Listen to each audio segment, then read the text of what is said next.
Okay, so this is a general statement I need to make here. I always use Ubuntu 22.04 for my workstation for photography related work, at least where I'm taking my own pictures. And I use I have GNOME, the standard stuff that comes with open source stuff that comes with Ubuntu, like raw therapy for raw conversion and fine tuning of raw images. GIMP for general purpose image processing and tweaking, and I have GNOME for viewing. And so one of the things I have noticed, I kind of need to say this about everything, I guess, is that there are different ways to view images. GIMP is a viewer, Raw Therapy is a viewer, and I have GNOME are viewers, and each one of them shows the image a little bit different. Not to mention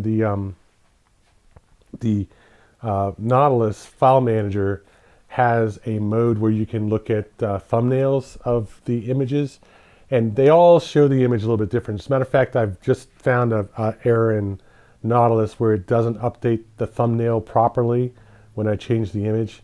It used to do so. It may be something that I'm trying with my hardware right now, but I'll figure it out later. Anyway, it may be an update that just came out the other day. I don't know, but just so you know, if the images look a little bit different between Raw Therapy and I have GNOME in Ubuntu, there is a slight difference in the way the images are shown, and you can go into the preferences in I have GNOME and enable or disable the automatic smoothing of images checkbox there. That will add a somewhat more fine detail and roughness back to the image, as opposed to the smoothing mode, which is a little bit like adding noise reduction to the image in the viewer. And you can see here again another 15 millimeter wide angle shot, and you can see the distortion, geometric distortion in the sign. So that will be something you have to worry about or take care of one way or the other. You can also see the vignetting here, very bright in the center, and corrected on the camera JPEG here on the right. Right, so I'm looking at the 6A shots for the Google Pixel 6A. Basically, there are three modes, I guess, you can shoot the 6A in. The standard mode, just for images, there's a standard mode, there's a night mode, which gives you a little bit more gain. They used to have a matrix metering mode that took that out, and that's a software controlled, software computational photography kind of thing that they have, Google has going with the Pixel series.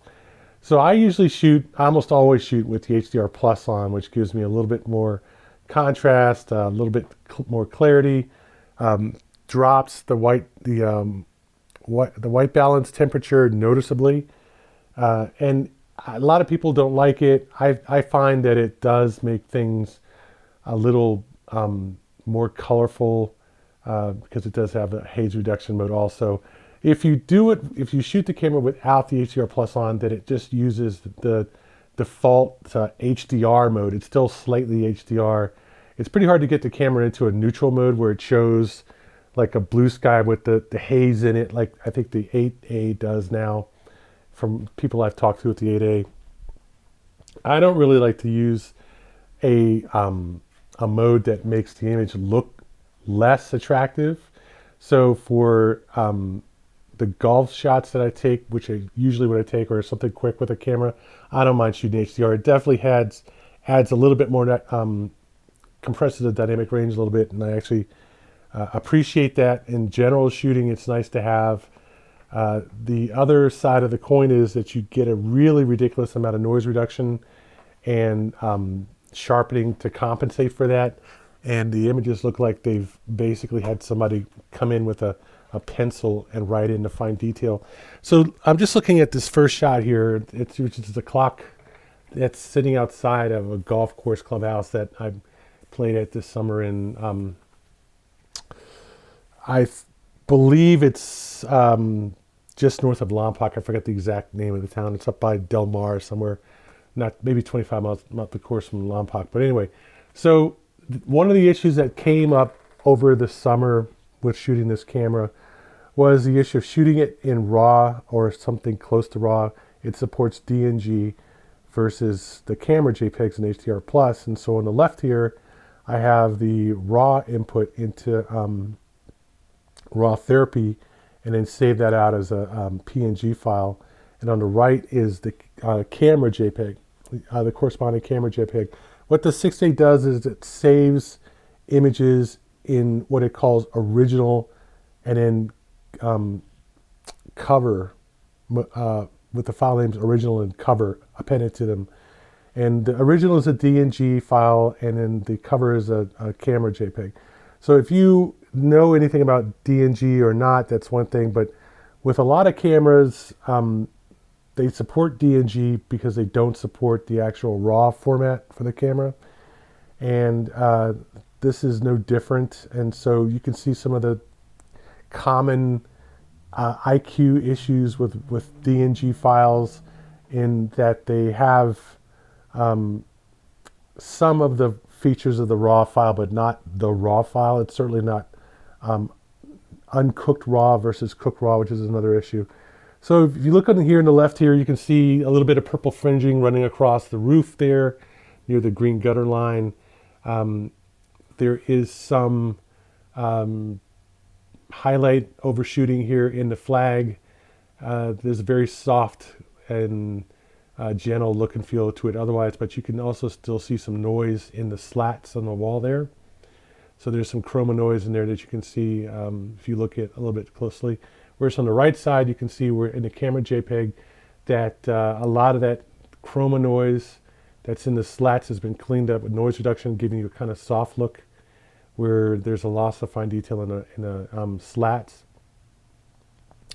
The chroma noise, I'm sorry, the purple fringing has been replaced there with a fringing filter. It's given the same lines of the roof there a black and white kind of look versus the colory kind of thing that you see there. And then there's a little bit of heavy sharpening that's going on in the clock there. And you can see that in the black edge on the left there at the top. And generally this is a pretty mellow looking. There's some noise reduction in that bottom left-hand side where the tree, I guess is a pine tree. It has some noise reduction to the left there on the bottom also, and then even heavier sharpening on the right side. So there's still some noise reduction even in the RAW file, although it is not as heavy as the noise reduction going from the RAW, so the DNG file to the actual JPEG. So some noise reduction even in the DNG, not to be surprised by that. You can see it in the sign there below the clock, and then it's sharpened back up in the conversion from DNG to RAW. So it's not going to give you a pure RAW shot, obviously, which would be a lot of noise, even with, especially with a small format camera sensor. So the DNG is somewhat between the RAW and the camera JPEG, but in this case, it's not bad. The basic issue is, I think you'll see in another shot coming up here soon, that there's still a lot of geometric distortion in the RAW file compared to the camera JPEG, so that's also corrected. So these are some other shots that I put in where the RAW therapy has some adjustments for noise reduction, and I've added a little bit more noise reduction to try to get rid of that chroma noise. And we're sliding across the image also, so just basically showing what the camera can do, and in RAW file as well as in DNG format versus JPEG. Looks like basically you'll still have to do some image processing even with the RAW file. There's some vision editing that shows up also later, and that has to be corrected in the RAW file. For anything wide angle, you can see a nice ball of brightness in the center of the image, and that has to be taken out with some kind of image processing somewhere. And unless you have configured your equivalent to RAW therapy to do automatic vision editing correction and so forth, that's all got to be tweaked manually. It doesn't take a lot, but At the same time, it's hard to get it to look exactly like it should. So I usually end up with a little bit of some kind of vignetting somewhere floating around in the image. And then also, in doing that vignetting correction, you can also see some additional overshooting in the color channels, especially around near the corners. If you try to lighten it too much, you can get a lot of overshooting there. So this shot, the next shot here, I took at Route 9 near the Zion National Park. And this is an example of what the 6A does during the day. It does tend to overshoot. It takes center weighting averaging here, and the clouds will suffer a little bit because it does overshoot. Also, anything close to white, which is gray, anything will also get lifted up also. So this shot shows a lot of white speckling here from snow. There was some snow at the time that I took this shot. There is, of course, in mid-summer when it's 100 degrees here during the day, not much snow, but still a lot of clear spaces. Some buildings are still in there. And so you'll see in the 6A, it does tend to lift all the clearer, anything above the midtones, it tends to lift it up and push it a little bit. So in the tree here, you can see some of the tree that's been pushed up also, and the trees and the little branches in the foreground. The tree over here, it's bare, and the road is not lifted up too much, but definitely in this clear spot here in the foreground, that's lifted up. So this is a generic tendency. I'm just trying to point it out now so I can move on through the images and a little faster. Just basically want to show you the images. This is an example of what you'll see if you zoom in. Zoom in at 133% of the camera JPEG, and you can see the loss of resolution there due to the noise reduction, which they then try to boost back out in the camera JPEGs by over sharpening. This is a properties page from the Eye of Gnome shot here, and you see this digital zoom ratio 2.0. That means it's 2x zoom with binning or blocking, depending on what you want to call it, but it's basically taking adjacent pixels and combining them and then oversampling the result back down to 24 megapixel format and saving a JPEG, which is what the camera uses. The focal length here, 4.4 millimeter, and that's going to work out to about 30, I think, 45 or so millimeter and 35 millimeter effective. In the 1x mode, where it says, it'll say digital zoom ratio 0, and then scene capture type will be either standard or close view, okay, for the 1x. And the standard is the 0.6x, which is 15 millimeter and 35 millimeter effective, and in 1x it'll be 24 millimeter and 35 millimeter effective. So in the 1x and the 0.6x, you're going to get wide angle distortion, and in this form, you'll get blocking distortion in the image. So let's move on here really quickly here. I just like to get through these, and I've already taken 15 minutes, so I don't want to take too much time. Onward and upward. Okay, here's one, digital zoom ratio 0. And that is going to be your 24 millimeter effective. So here's a shot that I took in Page at the golf course there. This is the raw side of a pair. Original here at the top of the name is the raw format. And you can see that it's a little soft from noise reduction, and the contrast is a little bit normal, but I'm looking at saturation to some degree, and very low, very low fine detail in this image here. A lot of noise reduction, even in the DNG file.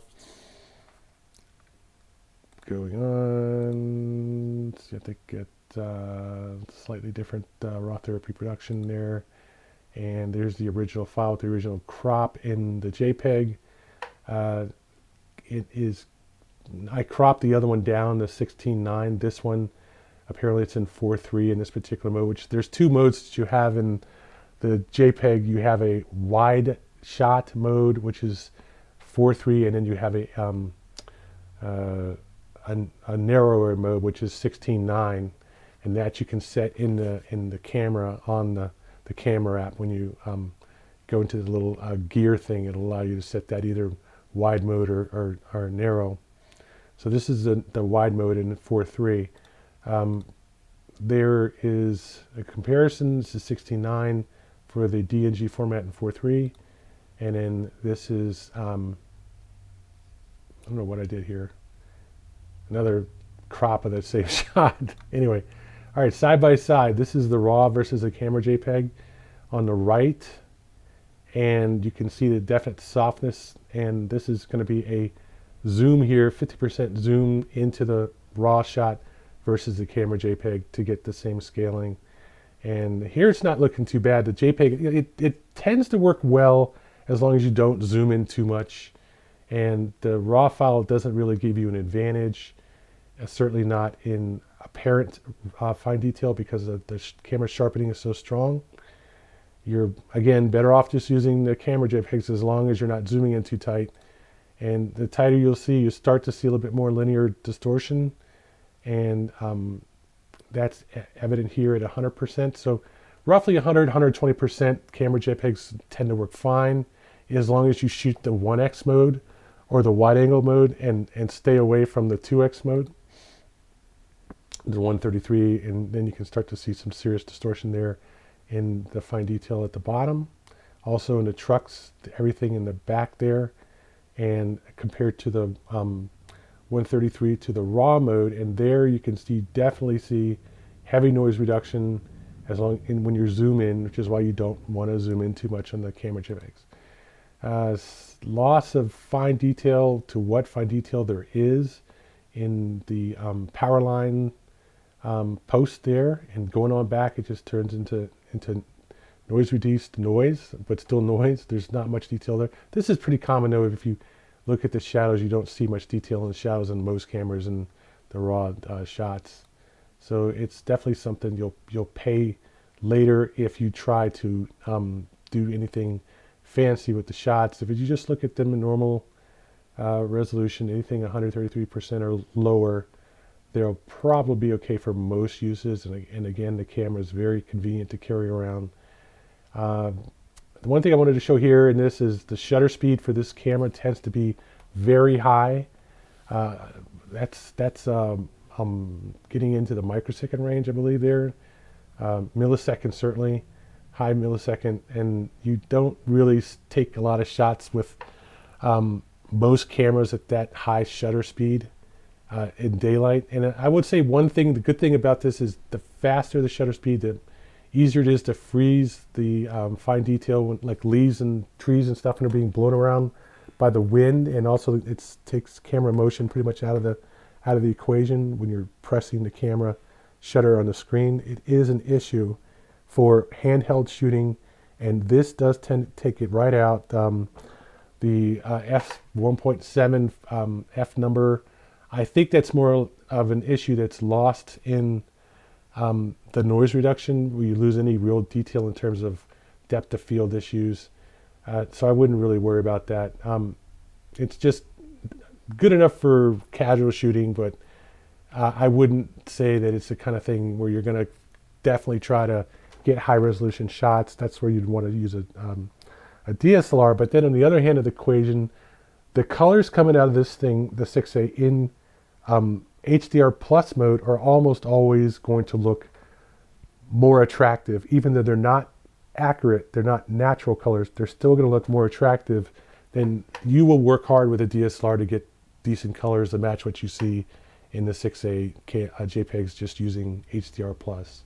Except when the 6A goes overboard with the overexposure and the sharpening, and then things tend to balance out. There's pluses and minuses to each mode. For example, I went ahead and cropped this flag out here. And here in the raw side here, you can see that the stars are almost rounded due to noise reduction. There's serious blotching due to noise reduction in the flag. But then you go back in and sharpen it, and all of a sudden all this luminance noise comes out because it's so heavily over sharpened. Again, not really the best camera for fine detail, but for a generic 35 millimeter, 24 millimeter, or 16 millimeter shot, it's pretty good.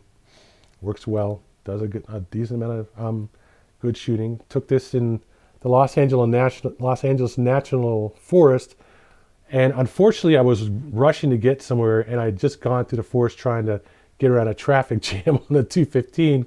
Didn't work because just past this scene, the road was closed to a landslide. And I just said, well, screw it. I've got time to kill because the 215 is a disaster.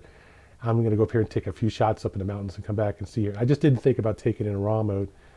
But it looked pretty good. I mean, it got the highlights here under control. This was all very, very bright that day. And the clouds and everything was super bright.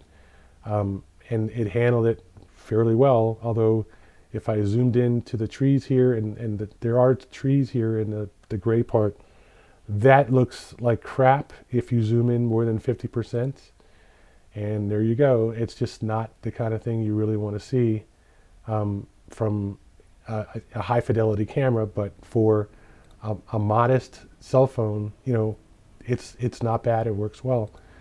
So this I took another day. I went up there to take those raw shots. Got up there too late. Took me 3 hours to get anywhere near here. Had to go, and this time I made the mistake of going around the north side, which added another hour. Got there just before sunset.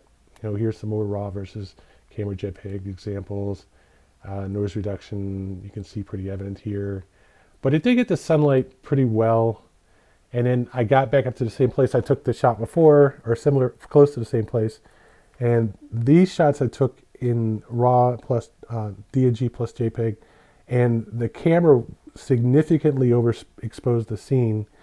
And when I took these shots, I could barely see the foreground. It was that dark. And the highlight, the stoke cap there was visible, but this definitely browned out the shot, taking it in DNG plus JPEG. Cropped it a little bit there. Again, decent here, not bad at 1x zoom, but not something you really want to zoom in too much.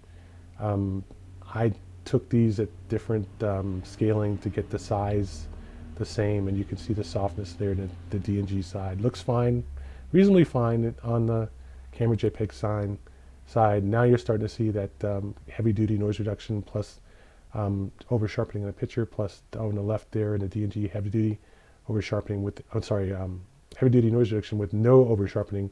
So you can see pretty much what you're getting there out of the raw file, DNG file. This one I took riding through Utah. Just, it had rained, and there were sections of the sky where the sun was poking through here. This is about 6 o'clock in the afternoon. Sun was poking through, and you get these dramatic sunbeams coming out of the clouds. I was like, wow, that looks really good. I wonder what it's going to look like if I take a shot with my 6A. And, you know, it understated it somewhat because the dynamic range optimization in the camera muted these. These were very sharp beams, very bright in reality, real life, you know, going out there looking at it. I really wanted to get it. And then, you know, I kind of figured it, the noise reduction, or so the HDR processing would mute these beams a little bit. And you can see they did here and there. That's a crop in. You can kind of see what they look like. There's the clouds there on the right. And so again, the HDR processing knocked it down significantly. So one of the problems I have with doing processing of raw therapy is, see this peak here with this kind of velvet look on the front. I hate to say what to call it exactly, but purplish. One of the problems is you get to with a lot of these noise reduction processes where they try to lift these background peaks in exposure, is it just oversaturates and you just get this purplish kind of disco ball look in the shadows, which you have to be careful of. And so that's pretty mellow. Here it's off to the side, you can see the loss of detail to noise reduction and also the over sharpening in comparison. This one I took at Grand Canyon North Rim, and I want to say this was a very large discrepancy between the shots that I took with my 6A versus the D850 I took down there. And I had taken some of the shots of the D850 in HDR blend mode and some of them in single shot mode. This was one of the easier shots I got to. A lot of the problems I had there was the trees were hard to get around in the thing without going down the trails down to the canyon floor and back up, which I had no intention whatsoever going there at 10 o'clock in the morning hiking down those trails. So again, a little bit washed out, a little bit bright, a little bit noise reduction, and a little bit loss of fine detail in the bottom left here, just over the trees, and also the bottom right here, just below the highlight part. And in the back, you can see there's noise reduction. And just again, camera DNG versus RAW, and heavy sharpening on the right there. You can see this post here where this umbrella is just butchered. And in the background, you can see the leaves are somewhat butchered, but not too bad. Foreground, definitely butchering with the over sharpening. But actually, the leaves here actually kind of look decent. I would say on the right there, maybe some excessive noise reduction and over sharpening. This actually didn't look too bad, but this is the fringe of a wide angle shot. That's why it's showing so much geometric distortion. This was a 15 millimeter shot that I took, and I just cut out the whole left corner to leave it in there. Okay, so I think this is a pretty good summary of the Google Pixel 6a as a camera. So there's important things to remember about this. This is not a precision camera. It's not a scalpel. It's more like, I guess, one of those 2 or 3 inch knives that people carry around, the flip blades and stuff, or the pull-out blades. It's not gonna be the thing that you want to carve, a wooden sculpture with. It's not going to be the thing that you want to chop meat with, but it will get you a decent cut. It's quite capable of taking a decent shot in the 0.6 and the 1x modes, which work out to 15 millimeter and 24 millimeter effective and 35 millimeter effective. And I think that the 2x mode is acceptable for like a representative shot. If you need a zoom, I wouldn't even really say that you need to use that mode. If you use a zoom, you could probably just crop the 1x mode down and get a shot that is at least as good, if not better, than using the 2x zoom. But the main thing to remember is it will get you probably about 80% of the shots that you want to take with a camera. If you're just walking around casually, you're strolling down the street somewhere in some Mediterranean port, or you're taking shots of your kids in the backyard, or you're at a school function and you want to take a picture, line of kids. The shots that most people want to take who are not serious landscape photographers, who are not action photographers, the video mode works well for that. And it's just a question of getting close enough to the action to get good resolution out of the images. If you're trying, like I tried to take that shot from the golf course in Page, you're trying to take a wide angle shot of a scene that's like 300 yards deep, it can barely handle that. So you really don't want to do that. You want to get in, you want to crop down on, with back, instead of using the 0.6, you want to use the 1x. You want to push forward. Instead of being 300 yards away, you want to be maybe 150 yards away. I took some shots there at the overlook. They have an overlook right there. There's a dam there. And I never did get really good shots with it, okay? It was just a little bit too much space that I was trying to photograph. I would put them in otherwise. It's a little bit too much space, and there's just a little bit too much sharpening in the JPEGs, and not quite enough resolution, and a little too much noise reduction in the DNG files for me to be happy with either one. I ended up going out there and taking shots from a hillside back at a golf course with the D850 and using at the time I had a Tamron 28-300 VC lens, And that's not a very sharp lens, but at least it's quite decent at long focal lengths. And I was able to get pretty much the shots that I wanted, but they still were not, sharp. They're not like, I'm going to submit them to National Geographic or something and get an award for those shots. They're okay. The problem is that a bigger, better camera, a DSLR with a decent lens, even a 2880 lens, is going to give you better shots of subjects or scenes that are farther away than what the 6A can take for you and get decent shots. But if you're close enough, or the scene's big enough, you're close enough, it'll do well. And then the only thing you have to worry about at the other side of it is it overexposes the shot, it pushes it too much, it brightens it up too much, and it's just like a whiteout essentially. It does do that on occasion. You have to be careful of that, and that's something which you'll either have to live with, or you'll have to go in and start poking around to find a different focus spot, an exposure spot, and bring the exposure down. But it does do a quite decent job for most of the shots that you want to take handheld with a camera in daylight or with a mild flash. This is the problem with it, okay? It's so good most of the time that you won't even want to bother with taking shots with a DSLR. But it's not good enough all the time where you won't want to take some of the shots with a DSLR. And this is where I went through like 3 phases with this camera. One phase, I'm shooting it all the time. I'm only shooting it and I'm shooting a JPEG. Another phase, I'm going, there's just too much sharpening going on with this thing. I got to break out my DSLR and take some shots. And in the third phase, I'm vacillating between having the DSLR on me and not shooting it because I just don't feel like taking it out for 1 or 2 shots, or not having it but wishing I had.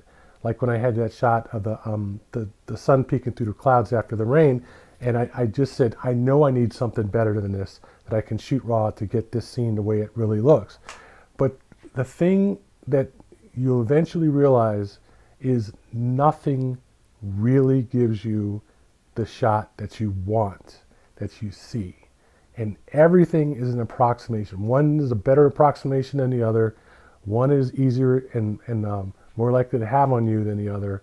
But none of them, even the probably the best medium format camera you can get, is really going to give you what you see. Your eyes are just too good for any camera hardware that you are likely to be able to afford and want to carry around to capture with that same sharpness, low noise, depth of field, color balance, all the features of a good shot. And essentially what you have to do is live with something just slightly less than what you really want. And if you're going to do that, the 6A is head and shoulders above anything else because it just goes right in your back pocket. Okay? And you can always carry it with you. The worst thing you have to worry about is sitting on it or banging it with something. So I bang mine with I used to bang mine with my golf clubs frequently because like at least every other round I'd hit it with like I'm hitting a pitching wedge. Finally stopped doing that, figured out how to carry it in my off pocket instead of the pocket on the side the clubs are on. But basically it's too good to not use, but not good enough to really be happy with it. It's a documentation tool, nothing more. But still, for the $600 that I paid for it through, T-Mobile, combined with the 5G service, yeah, it was kind of, my arms were twisted to get it in the first place, but I am very glad that I have it because it's much better than my previous cell phone was at taking pictures. My previous cell phone did not have HDR mode, and this does, and it's just very good. And it just is quite a good phone as well as camera, where my DSLR is not a phone and never will be a phone. So take it with a pinch of salt. It is probably what you're gonna, if you have it or have a cell phone that's any good, that's probably what you're gonna take 75 to 80% of your pictures with. Even if you like using a DSLR, even if you have one. And if you don't have one, I can't recommend going out and buying one just to have it in addition to the 6A. That's how good I think of it as a useful tool, despite the fact that it is absolutely not good to do more with the shots than crop them to maybe 100, crop them to maybe 150, on your display when you're looking at the images and zooming out, just stop at 150 because you're just going to drive yourself nuts. That's what I would recommend about this camera phone.